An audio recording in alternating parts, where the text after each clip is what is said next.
Folks, this is Fernando doing our video for the more survivalists. In this case, this is part 2 of the survival clothes series. If you haven't seen the previous video, I suggest you do so. But if not, I was basically explaining the options that you have in terms of base layers. Socks, underwear, tops, and pants. It basically comes down to this. For guys, best option in terms of underwear, it's no doubt ex officio, followed by Under Armour.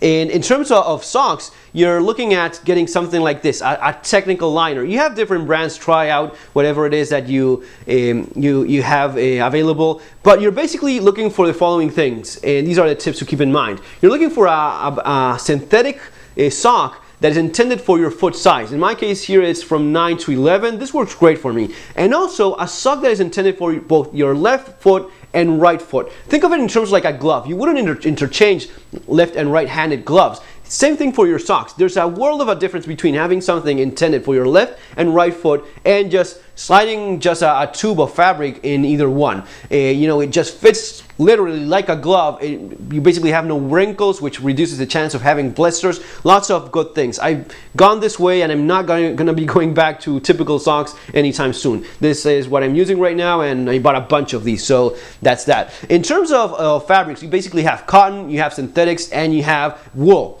Now, the advantages and disadvantages of each one are the following. In terms of cotton, cotton is, you know, the cheapest of the three. It's also the most comfortable of the three, and it is a pretty good fabric actually for warmer climates, especially if you're not going to be getting wet. These are the reasons why it's so popular and why pretty much everything that you see on the streets is made of cotton. Now, on the other hand, it is a fabric that it's going to be showing wear and tear faster. It's not as durable cotton, especially not compared to synthetics, and probably its biggest disadvantage is that it's not going to be wicking moist away from your skin, and it gets wet and retains that humidity for the longest. It's the one that's going to be taking the longest time to dry.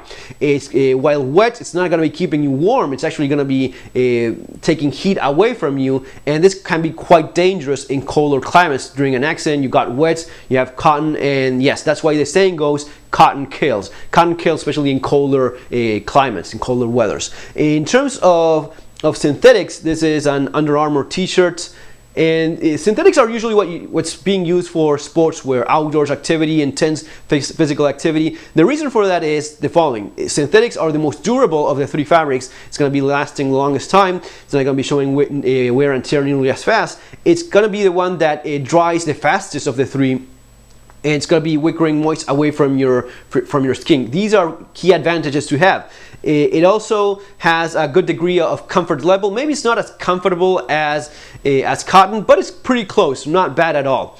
It's going to be a little bit more expensive than cotton though.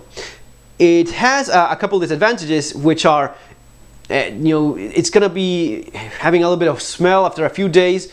The saying goes that cotton kills, but synthetic stinks. After a few days, maybe it's going to be a little bit more stinky, even though some manufacturers have used certain antibacterial and odor-proof treatments in their synthetics, but it's something to keep in mind as well.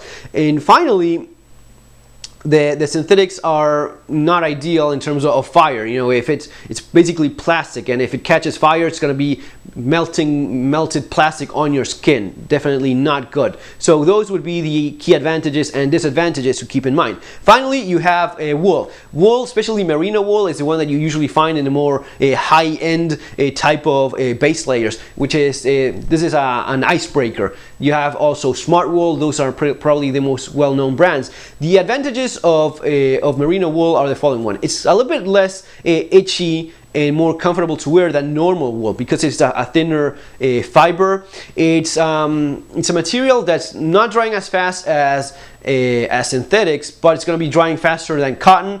It's going to be wicking moist away from your skin, and it's a material that even when wet, it's going to be, even when a little bit moist, it's going to be keeping you warm. This is a key advantage. So keeps you warm even when a little bit wet. It's you know, keeping you warm in colder climates. It's very breathable as well and comfortable in warmer climates. So yes, basically those are some of the most important advantages why it's so popular as a base layer. On the other hand, it also is a fabric that's naturally odor resistant because of wool. So as days go by, it's the one that's going to be stinking the less of the three. And the disadvantages would be the following ones. It's probably the most expensive of the three as well, even though you have blends. You know, you have blends of these three, but merino wool is going to be a little bit pricier. And in terms of comfort, it's probably the least comfortable of the three.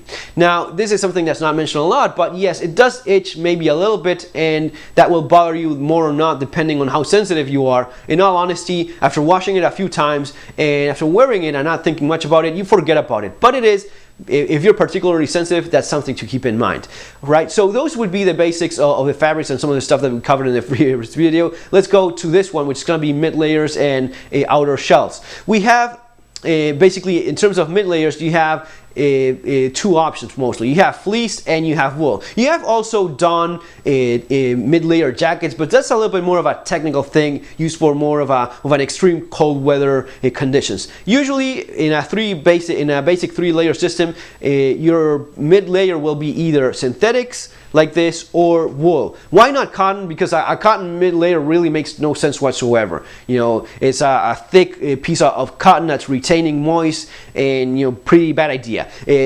Synthetics, fleece being cheap enough as they are, this is really one of the best ways to go. And in all honesty, it's maybe one of the most popular mid-layers. It's affordable, it works well, it's very durable, keeps you warm enough. In this case, this is Arc'teryx mid-layer, and it's I think it's a fleece of their own. It's a pretty thin fleece, very comfortable, not very bulky to wear, and it keeps you warm enough. Arc'teryx is a great brand. It's a little bit expensive though, so yes, if you can afford it, Arc'teryx definitely is something good to go for. Then I have here something else.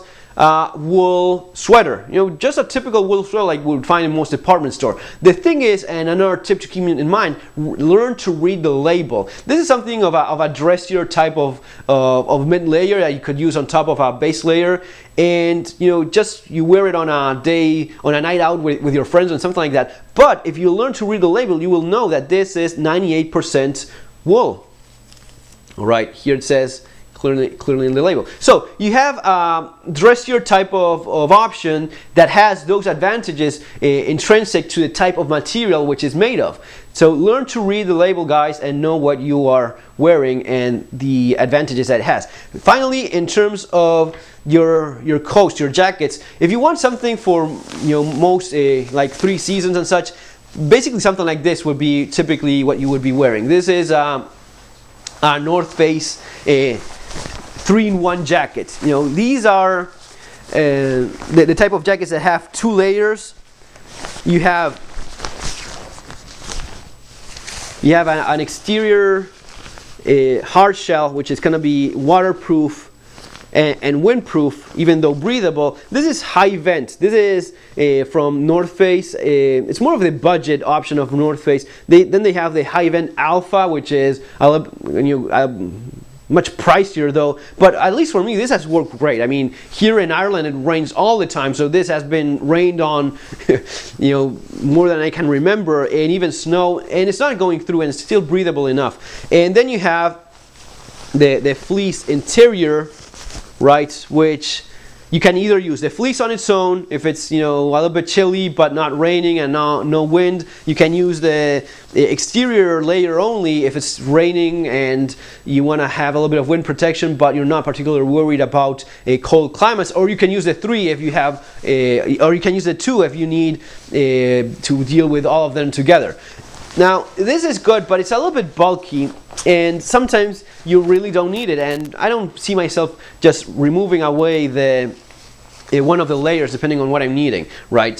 So one of the other options that you have is what's called the soft shell. The soft shell is something like this, right?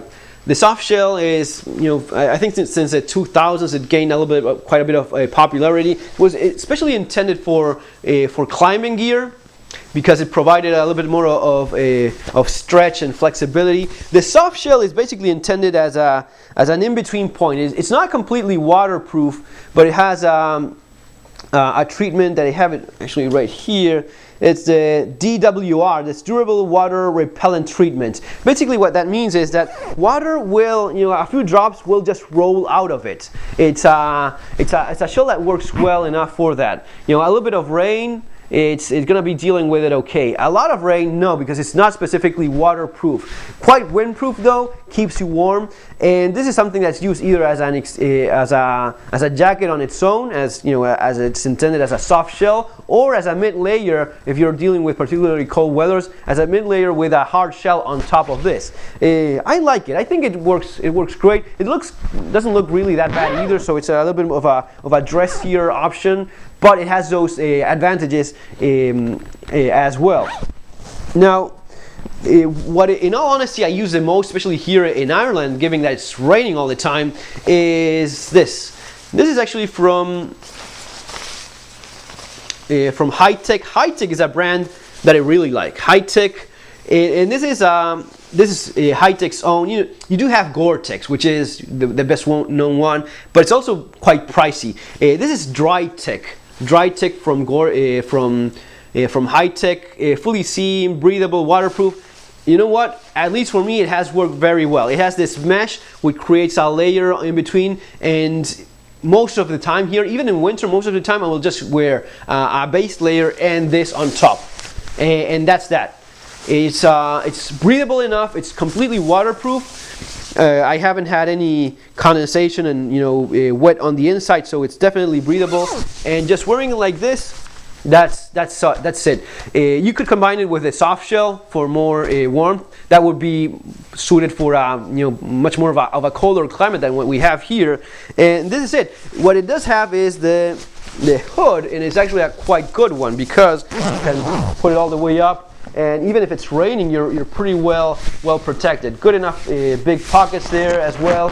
And yes, I think that the key advantage that it has is that not only is the breathable, waterproof material working as intended, but that mesh layer in between creates that layer of those air chambers that really help to keep you warm, even if you're not wearing much underneath. So these are the options that I recommend. For very cold climates, something like this, a little bit chillier, a soft shell might work well. If not, a 3-in-1 typical jacket, North Face or some other good brand that those would be some of your options. Finally, in terms of footwear, and I don't want to go for much longer than this, I recommend going for something that is a light hiking boot like this. These are the ones I'm using right now. These are High-Tech. Light trail boots, works good enough. Waterproof as well. It's something that you could walk on for quite some time. It's not an athletic footwear for running specifically, but if you have uneven terrain, this is something that will work quite nicely. Usually, I like also having something more of a safety boot. These are Caterpillars, and one of my all-time favorite footwear was a brand from Argentina. It was called Ombu Model Neon, which was a safety trainer. It was a safety shoe, but with a trainer overall design.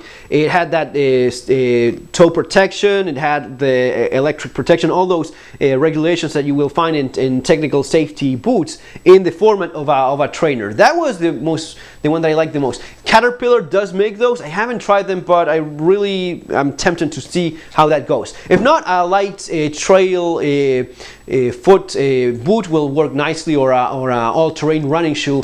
Those would be the ones I would go for. Folks, that's gonna be all for now. Thumbs up, remember to share, subscribe, take care, see you on our next video.